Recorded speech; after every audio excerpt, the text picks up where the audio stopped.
प्यारे बच्चों, हमारा आज का विषय है 1857 ईस्वी के विद्रोह की असफलता के कारण। जैसे आपको पहले मैंने पढ़ाया है 1857 ईस्वी के विद्रोह के कारण, वो आपने सारे पढ़े हैं। तो उनको पढ़कर आपको पता लग गया होगा कि भारतीयों में अंग्रेज़ों के विरुद्ध कितना असंतोष था। भारतीयों के ऊपर अंग्रेज़ों ने जो अत्याचार किए थे, उन अत्याचारों का वो बदला लेना चाहते थे। इसलिए उन्होंने भारतीयों ने समय देखते हुए उचित अंग्रेज़ों के खिलाफ शस्त्र उठाए, विद्रोह किया। और उस समय भारतीय और अंग्रेज़ी सेना का अनुपात भी बहुत अच्छा था, 6:1 था। और भारतीय अंग्रेज़ों को भारत से निकालने के लिए पूरी तरह से जी जान से तत्पर थे और उनमें स्वतंत्रता प्राप्त करने के लिए जोश था। वो अंग्रेज़ों के विरुद्ध जमकर लड़े और उनके सभी अत्याचार सहने के बावजूद भी उनको असफलता का सामना करना पड़ा। तो भारतीयों की असफलता और अंग्रेज़ों की सफलता के क्या कारण थे, उनको हम पढ़ लेते हैं। सबसे पहला कारण है विद्रोह निश्चित समय से पूर्व शुरू हो गया। ठीक है, जब आपको राजनीतिक कारण बताए थे, उस समय आपको बताया था कि नाना साहेब की पेंशन बंद कर दी गई थी। अंग्रेज़ों को बार बार प्रार्थना किए जाने के बाद भी जब उनकी बात नहीं सुनी गई, तो उन्होंने 31 मई 1857 ईस्वी का दिन विद्रोह के लिए निश्चित कर दिया। ठीक है, तो नाना साहेब ने दूसरे बागी नेताओं के साथ मिलकर विद्रोह का दिन कौन सा निश्चित किया? 31 मई 1857 ईस्वी। लेकिन जो विद्रोह था, आपको जैसे बताया तत्कालीन कारण में कि बैरकपुर में 29 मार्च 1857 ईस्वी को और मेरठ में 10 मई 1857 ईस्वी को शुरू हो गया। तो विद्रोह समय से पूर्व शुरू हो गया, इसलिए भारतीय लोगों को या भारतीय विद्रोहियों को अपनी तैयारियां पूरा करने का समय नहीं मिला। और दूसरी तरफ जो बागी नेता थे, उनको ये पता नहीं लगा कि एकदम से विद्रोह शुरू हो गया तो क्या करें, वो दिशा विहीन हो गए। तो जब उनको भारतीय एकदम से असमंजस में पड़ गए, दिशा विहीन हो गए, अपनी तैयारियां पूरी ना कर सके, तो ऐसे भारतीयों को अंग्रेज़ों के द्वारा पराजित करना कोई कठिन काम नहीं था। उन्होंने बहुत ही आसानी से उनको पराजित कर दिया। हो सकता है कि समय पर विद्रोह होता तो वो अपनी तैयारियां पूर्ण कर लेते और सही तरह से वो अंग्रेज़ों के खिलाफ शस्त्र उठाते, लेकिन आनन फानन में किए गए इस विद्रोह में भारतीयों को असफलता का सामना करना पड़ा। फिर दूसरा है बगावत सारे भारत में न फैल सकी। 1857 ईस्वी के विद्रोह का दूसरा मुख्य कारण ये था कि जो विद्रोह था वो पूरे भारत में नहीं फैला, बल्कि यह विद्रोह सिर्फ उत्तरी और मध्य भारत के कुछ प्रांतों तक ही सीमित रहा। पंजाब, बिहार, बंगाल, राजस्थान, बड़ौदा और दक्षिणी राज्यों ने इस विद्रोह में कोई भी हिस्सा नहीं लिया। हो सकता है कि अगर ये विद्रोह पूरे भारत में फैल जाता तो शायद अंग्रेज़ों के शासन को समाप्त करने में मदद मिलती, लेकिन क्योंकि ये पूरे भारत में ना फैल सका, इसलिए अंग्रेज़ों ने इसको आसानी से दमन कर दिया। फिर तीसरा, संयुक्त उद्देश्य की कमी।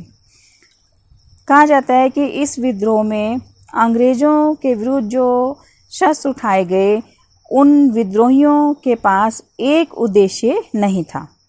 वो सब अपने अपने स्वार्थी हितों के लिए अंग्रेज़ों के विरुद्ध लड़ रहे थे। अगर उनका एक ही उद्देश्य होता कि भारत को आज़ाद करवाना है, तो हो सकता है कि उसके अलग परिणाम निकलते, लेकिन यहाँ तो सबके स्वार्थी अपने उद्देश्य थे। मुसलमान मुग़ल साम्राज्य स्थापित करना चाहते थे, नाना साहेब अपनी पेशवा की पदवी और अपनी पेंशन के लिए लड़ रहे थे, झांसी की रानी झांसी को स्वतंत्र करवाना चाहती थी। इसलिए वे सभी लोगों को एक झंडे के नीचे एकत्रित ना कर सके, क्योंकि उनके अपने अपने उद्देश्य थे। इसलिए वो लोगों को किसी तरह से समझा ही ना सके, उनको एकत्रित ना कर सके। इसलिए भारतीयों की पराजय होना कोई मुश्किल काम नहीं था। फिर है साधनों का अभाव। विद्रोहियों के पास साधनों का भी अभाव था और यही उनकी असफलता का मुख्य कारण था। भारतीय सैनिकों के पास ना तो अच्छे शस्त्र थे और ना ही उनके सैनिक पूरी तरह से युद्ध लड़ने के लिए तैयार थे। भारतीय सैनिकों के पास केवल तलवारें थी, लेकिन अंग्रेजी सरकार के पास साधनों का कोई भी अभाव नहीं था। उनके पास आधुनिक शस्त्र थे, सैनिक पूरी तरह से लड़ने के लिए तैयार थे और आवश्यकता पड़ने पर वो इंग्लैंड से भी सहायता प्राप्त कर लेते थे। तो इससे क्या हुआ, भारतीय सैनिक अंग्रेज़ों के सामने ज़्यादा देर तक ना टिक सके और अंग्रेज़ों को उनको पराजित करना कठिन कार्य नहीं था। फिर पांचवा अनुशासन का अभाव। भारतीय सैनिकों में अनुशासन का बहुत ही अभाव था। ज़्यादातर सैनिक लूट मार करने के लिए सम्मिलित हुए थे। जब भी वो कहीं विजय प्राप्त करते थे तो वहाँ लूट मार करने लग जाते थे और इसी लूट मार के कारण लोग उनको सहयोग देने को तैयार नहीं हुए और इसीलिए जब लोगों का सहयोग नहीं मिला तो उनको पराजय का सामना करना पड़ा। मुट्ठी भर सैनिकों को अंग्रेज़ों के द्वारा पराजित करना कोई मुश्किल काम नहीं था।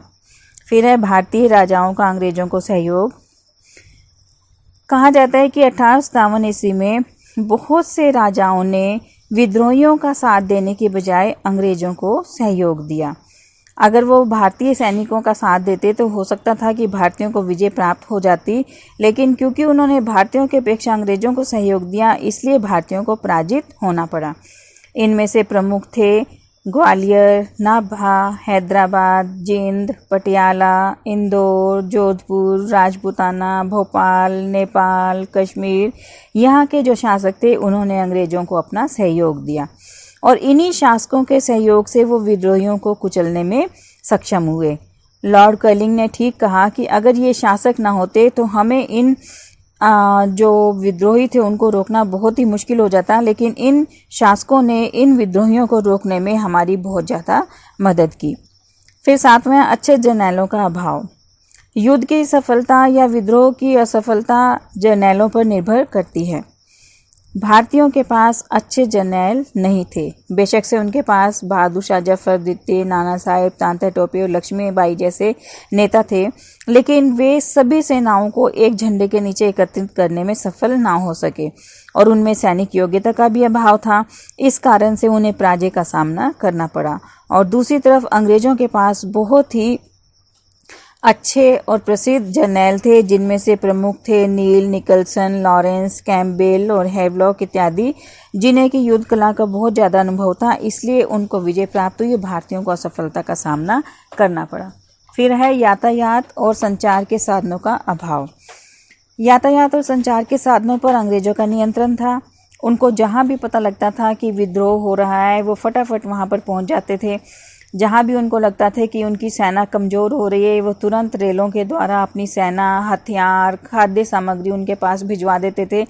लेकिन विद्रोहियों के पास ऐसी कोई भी सुविधा नहीं थी, इसलिए इस विद्रोह को दबाना अंग्रेज़ों के लिए कोई मुश्किल कार्य नहीं था।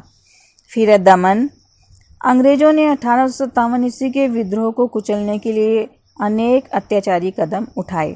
सबसे पहले उन्होंने विशेष कानून पास किए, जिनके अधीन उन्होंने पूरे उत्तरी भारत में मार्शल लॉ लागू कर दिया।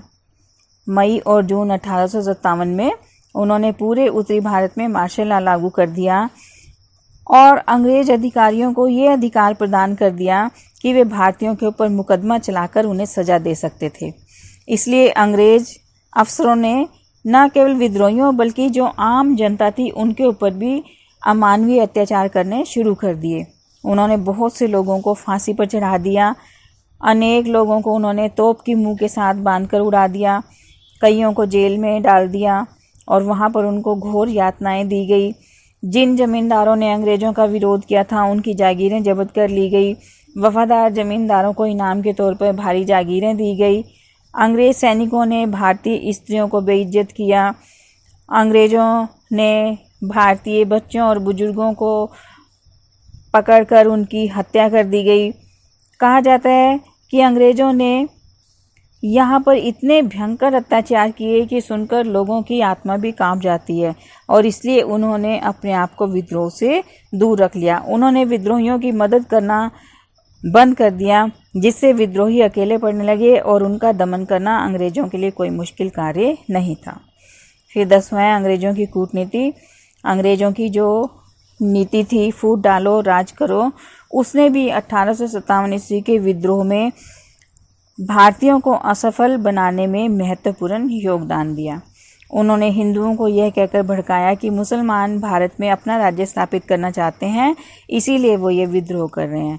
और यही बात उन्होंने मुसलमानों से कही कि भारतीय जो हिंदू हैं वो अपना राज्य स्थापित करना चाहते हैं और इसी कूटनीति के बल पर उन्होंने पंजाबियों और गोरखों जैसे वीर लोगों का सहयोग प्राप्त किया, जिसकी वजह से 1857 ईस्वी के विद्रोह को कुचलने में सफल रहे।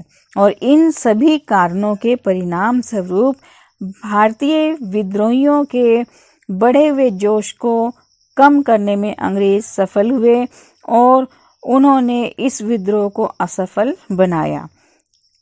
इन सभी कारणों को देखकर लगता है कि भारतीयों की असफलता पहले से ही निश्चित थी, क्योंकि उनके पास ना तो साधन थे, ना ही उनके पास किसी प्रकार का सहयोग था, और अंग्रेज जो थे वो बहुत शक्तिशाली थे, साधन संपन्न थे, तो इसलिए उनका मुकाबला करना उनके लिए बहुत मुश्किल था। और इसी बल पर उन्होंने भारतीयों को पराजित किया और भारतीय इस विद्रोह में असफल रहे।